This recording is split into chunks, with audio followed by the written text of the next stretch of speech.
Last year, at this same dinner table, my father raised his glass to toast my siblings' accomplishments, then turned to me and said, "And Natalie, well, she's still figuring things out." Everyone laughed. I laughed too. That's what you do when you're the family's disappointment. Tonight, I showed up again, on time, in my usual plain dress, driving the same old sedan. Nothing about me looked different, and that's exactly how I wanted it. Because while they were busy planning inheritance distributions and Ivy League engagements, I was building a logistics AI company from a borrowed storage unit, and this week, we hit a 100 million valuation, but I hadn't told them. Not yet. I thought I'd stay quiet.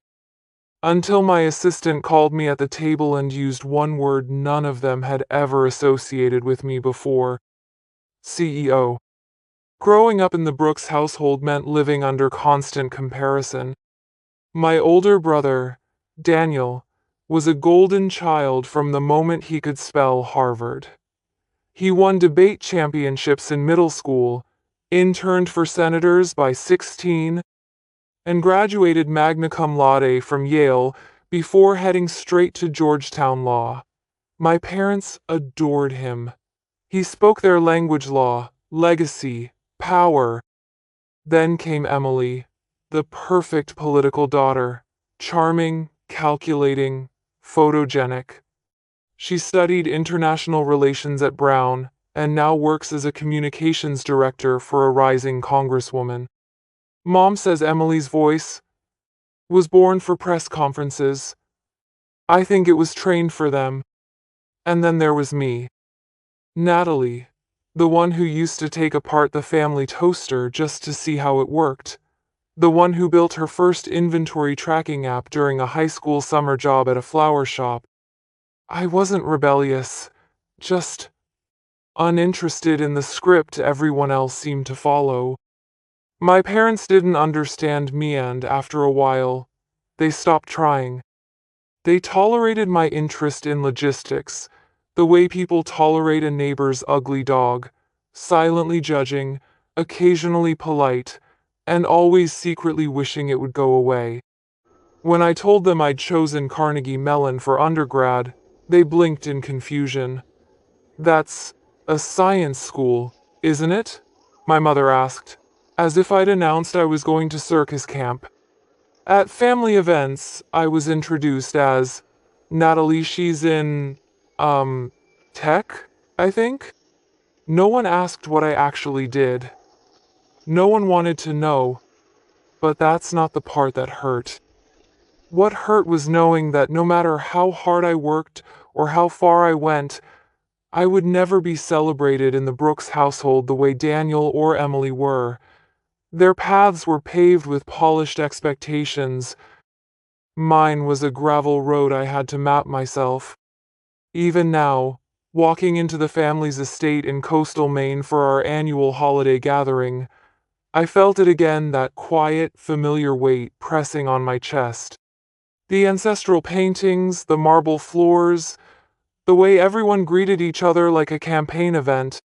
The Brooks name meant something here. It opened doors. It got you invited to galas, to boardrooms, to legacy law firms. But for me, it had always meant one thing: you don't belong. I didn't come tonight to belong. I came because I wanted to see how they'd react, not to what I said, but to what they never saw coming.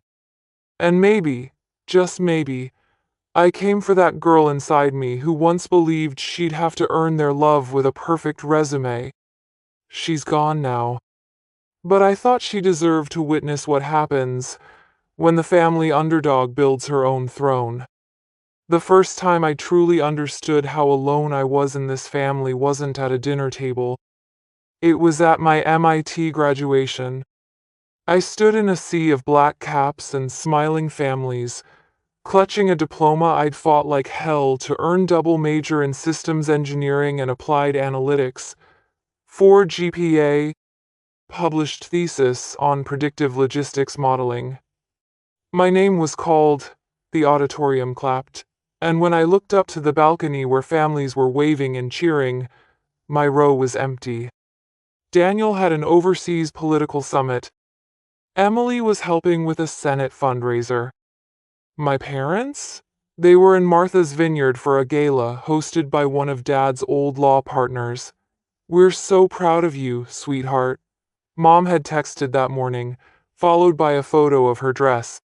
It's funny, people talk about defining moments as loud, dramatic things, but that moment wasn't loud.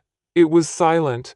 It didn't break me, but it shifted something permanently. It taught me not to wait for their applause. After graduation, I landed a job at a mid-sized distribution tech firm in Ohio. It wasn't glamorous, but it taught me more than any textbook.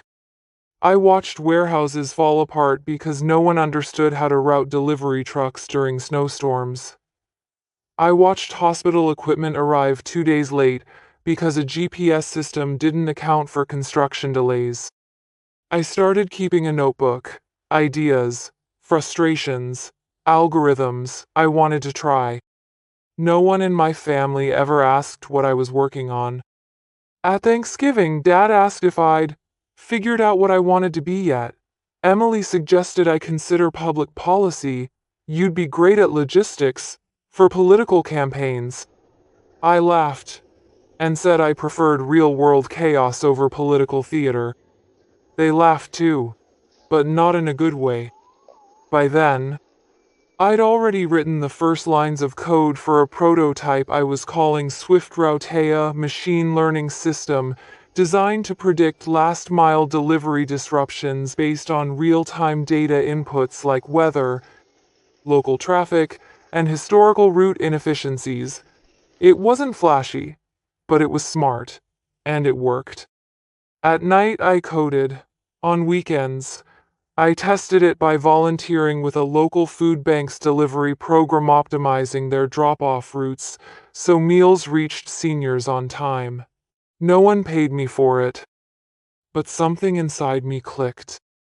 I wasn't chasing prestige. I was solving something real. And for the first time, I didn't feel like the Brooks disappointment. I felt necessary. That was the beginning of the idea, of the separation, of building a life that might never be seen by my family, but would someday be undeniable. Because if I couldn't inherit the Brooks legacy, I would build a new one. One delivery, one line of code, one quiet step at a time. I kept going to the family gatherings. Not because I wanted to, but because some stubborn part of me still believed, maybe just maybe this time would be different. It never was. Every Christmas, we returned to the same colonial estate in coastal Maine. It looked like something out of an Architectural Digest spread. White pillars, lake view, dining room with portraits of ancestors who probably signed things with quill pens. It was a place built for legacy, and I was treated like a glitch in the lineage.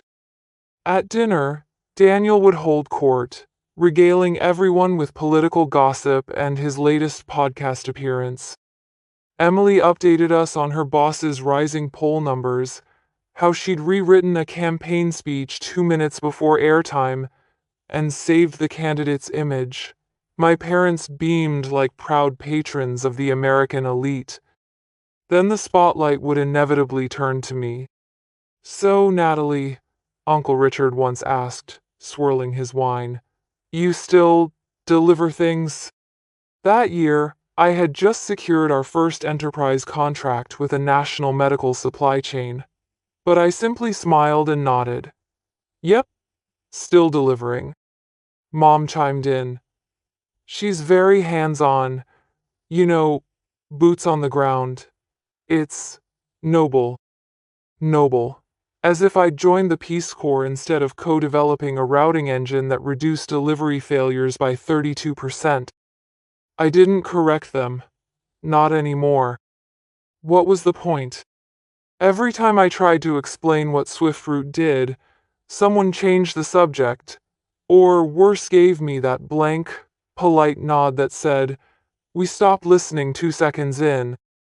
So I started wearing the same navy blue cardigan to every event, kept the 2010 Honda, brought mid-tier wine, nothing flashy. The less remarkable I appeared, the less they'd prod. Emily once leaned over during brunch and whispered, "You should really think about branding, Nat. People take you more seriously when you look expensive." I wanted to ask her if she thought engineers came in gold foil. Instead, I nodded and bit into my scone. It was easier to play the part they'd assigned me, the eccentric one, the quiet one, the family errand girl, who liked working with vans and numbers. Let them think I was harmless. Because the truth was, I wasn't harmless. I was building something they didn't understand. And someday, they would. But not because I demanded their attention. No, I would make them listen the only way the Brooks family knew how. By becoming undeniable. And the moment was coming soon. The dinner began like they all did, performative and exhausting. We gathered in the chandelier-lit dining room of the estate, seated by hierarchy, not affection. My father at one end, my mother at the other. Daniel to his right, Emily to her left. Me, down the table with the floral arrangement partially blocking my view, like always. The first course was sea bass flown in from somewhere that sounded expensive. Everyone made the appropriate noises of approval. Emily announced she'd been invited to a White House roundtable. Daniel mentioned polling numbers and some senator's extramarital scandal. Mother dabbed at the corner of her mouth with a cloth napkin and smiled like a first lady at a charity ball. Then, halfway through the main course, my father cleared his throat, the Brooks signal for attention. We wanted to take a moment to talk about some updates to the family's financial structure, he began, swirling his Bordeaux. I felt my stomach tense. Emily straightened. Daniel folded his hands in visible anticipation. With Daniel preparing to run for Congress, my father continued, and Emily's impressive strides in the political sphere, your mother and I felt it was time to begin distributing certain trust assets. He raised his glass to Daniel. The Nantucket property will be placed under your name by January.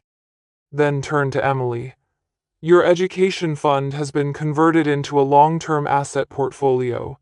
You'll find the details with our advisor. They both beamed. Toasts followed. Applause. I kept eating in silence, but I knew what was coming. The pause, the shift in tone, the tightening of my mother's jaw. And Natalie, my father said, finally facing me, his voice soft and diplomatic, like a man delivering disappointing stock news. We've decided it's best to withhold any major allocations until there's more clarity around your professional path. Clarity. He said it like I was a fog. My mother added quickly, "This isn't about punishment, darling. We just think it's time you made some more traditional decisions. Something stable." "And visible?" Daniel chimed in, ever the tactician. "Your work isn't really public. It's hard for the advisors to evaluate." Emily sipped her wine. "It's probably for the best. Startups are risky." I swallowed. Not the food, but the fury. They had rehearsed this. They had made a coordinated decision to erase me financially in front of linen napkins and creme brulee. I placed my fork down, deliberately. "Just so I understand," I said calmly, "you're cutting me off from the trust because I haven't followed the family template?" "Not cutting off," my mother replied, twisting her wedding band. "Just pausing things. No vacation property. No family fund stake. No access to resources," I listed. "But not cutting off?" Silence. The room held its breath, waiting for me to break. I didn't. Instead, I smiled. Understood. Then my phone began to buzz in my lap. And everything changed. The phone buzzed again, harder this time twice, then 3 times in quick succession. That wasn't normal. I glanced down. Alicia Thompson. Work. My COO. My right hand. My emergency-only contact during family events. I stood slowly. Excuse me for a moment, I said, rising from my seat with practiced politeness. My father exhaled, annoyed by the breach of dining etiquette. Really, Natalie? But I was already stepping toward the doorway, phone pressed to my ear. Alicia? I whispered. Her voice came through crisp and loud enough for the room to hear every word. Natalie, SoftBank, just confirmed. 40 million. The wire is in. The valuation's official. 100 million pre-IPO. Silence exploded behind me. I turned halfway, still holding the phone. Wait, Alicia continued, unaware she now had a live audience. Goldman wants to finalize the Series B press release tonight. Also, your Forbes interview for the top 30 under 30 founders is locked for Monday. And, she paused, the Tokyo team's asking if you're ready to expand into Asia next quarter. Every chair creaked as my family sat frozen. I nodded, eyes steady on the chandelier. That's fantastic news. Let's schedule a team call in the morning. Tell Goldman I'll send over my final notes tonight. Got it, CEO, Alicia said cheerfully. Talk soon. I ended the call and turned back to the room. My father's glass hovered midair, wine forgotten. My mother's fork had stopped halfway to her mouth. Daniel blinked, trying to process. Emily had the expression of someone watching a car accident in slow motion. I walked calmly back to my seat. The quiet was a living thing. Then Aunt Claire, bless her, the only one in the family with a spine and a soul, broke the silence with a laugh that rang like glass. Well, she said, raising her champagne flute, I think that deserves a real toast. I met her eyes. She winked. My mother recovered first. Natalie, she said, voice breathy, sugar slick. Darling, why didn't you tell us? My father leaned forward. SoftBank? As in, SoftBank? And Goldman's involved? Emily blinked rapidly. You're a CEO? I didn't answer right away. Instead, I took a long sip of wine, let it linger. Then I smiled. I thought you said startups were risky. No one laughed this time. For a moment, no one said a word. Then, as if on cue, they all tried to talk at once. My father leaned forward, his tone shifting from dismissive to suddenly attentive. Natalie, we should have had this conversation earlier. If you told us your company was doing so well, we could have coordinated a family investment, perhaps even helped you scale faster. Help me scale. The man who just 20 minutes ago cut me off from the family trust now wanted in. Daniel jumped in. Goldman Sachs, that's real. That gives you weight. We could position this as a Brooks Family Innovation Initiative.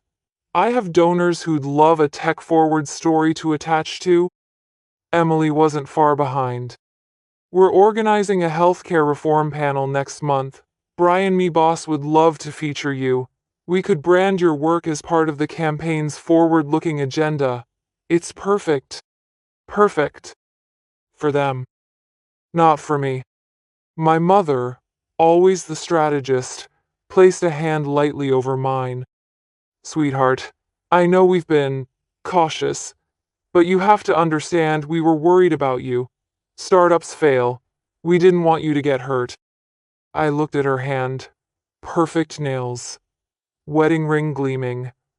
The same hand that helped sign me out of the family trust hours earlier. I slid mine away gently. You were worried, I repeated. That's funny. Because no one's asked how I'm doing in years. You weren't worried about me. You were embarrassed by me.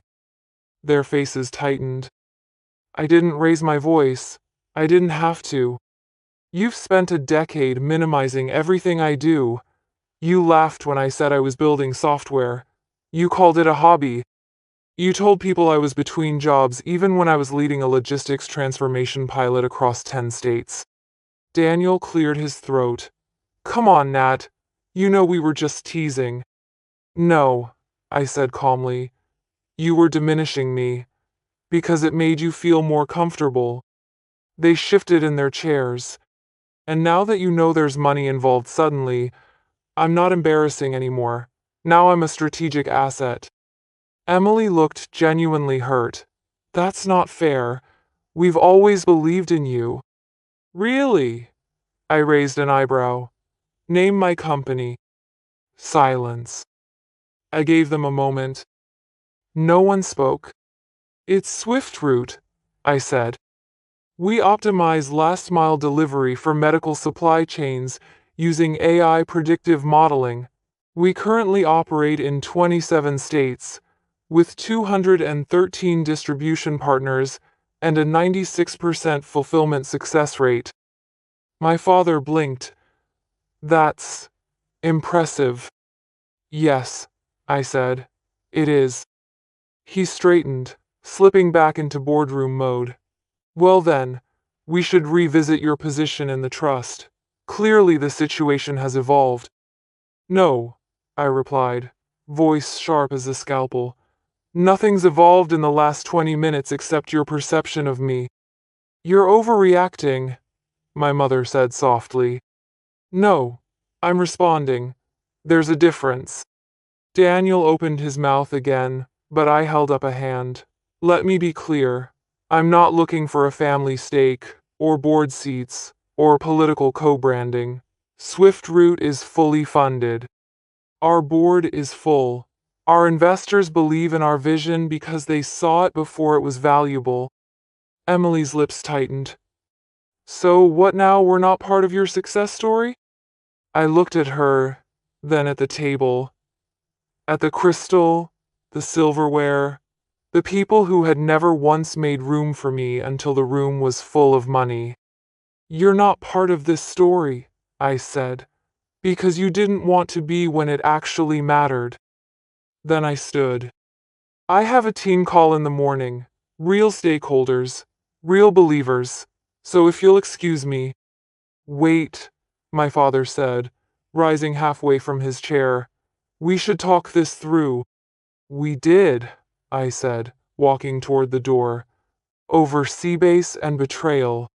As I reached the hallway, my phone buzzed again. Another message from Alicia. Forbes cover confirmed. Tokyo expansion greenlit. Congrats, CEO. I smiled, tucked the phone into my clutch, and didn't look back. The day after the dinner, I didn't answer anyone's calls. Not Daniel's carefully worded text. Let's chat soon. Lots of exciting crossover potential. Not Emily's voicemail. We should reset. You know I've always admired your drive. Not even my father's email titled simply, Discussion Proposal. But I did respond to one message. Alicia had sent me a rough draft of our press release. SwiftRoute's 100 million valuation, the expansion into Japan, and a short paragraph at the end that I had quietly asked for. We're proud to announce the launch of the Brooks Foundation, a $5 million initiative supporting young women in supply chain tech, especially those from underrepresented communities. That was the only time the Brooks name would appear in the press release, and this time, it was on my terms. I chose the name not to honor my family, but to reclaim it. For years, Brooks had been a name that excluded me from trust funds, family investments, and dinner table conversations. Now it would open doors for girls like me, girls who didn't look the part, didn't talk the part, but saw systems and patterns and believed they could fix things. We held the announcement event at our Boston headquarters. No grand ballroom, no political guests. Just the Swift Route team, a few local educators, and a group of high school girls from underserved schools who had been invited to tour our logistics floor. I watched their faces light up as engineers showed them how we modeled delivery failures, how data could move medicine, how algorithms could change outcomes. That night, after the event, I got a text from my mother. "We read about your foundation. That's extraordinary, Natalie. Would you consider letting the family host a fundraiser for it at the Vineyard House?" I stared at the screen for a long time. It was the first time she had called my work extraordinary. But still host a fundraiser? At the house they excluded me from? I didn't respond. Instead, I took a cab to a small flower shop on the edge of Cambridge. The owner, Mrs. Reed, still remembered May, her former summer intern who once redesigned her inventory system in exchange for day-old muffins. She was the first person to believe I wasn't just good with computers, but someone who could fix real-world problems. I handed her an envelope with instructions and a business card. The next day, a bouquet of white lilies was delivered to the Brooks estate, addressed to my mother. The card read, "Thank you for your offer. The foundation already has a venue or warehouse. The one where I built everything you once called a phase. Warmly, Natalie." A month after the foundation launch, I was invited to speak at a public high school in Baltimorean all-girls STEM academy, tucked between auto shops and boarded-up warehouses. They didn't roll out a red carpet, no camera crews, just a folding chair, a modest auditorium, and 50 girls with notebooks and sharp eyes.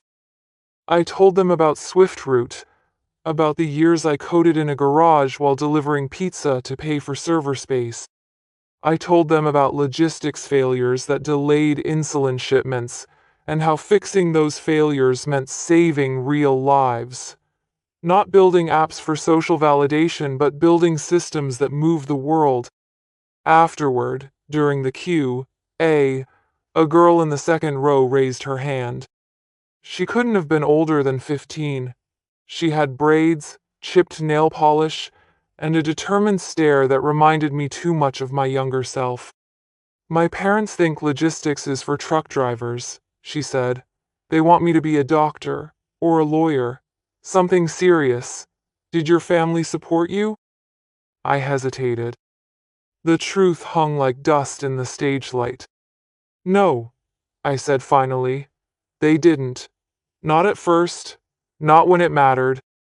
She looked down, like I'd confirmed her worst fear. But I continued.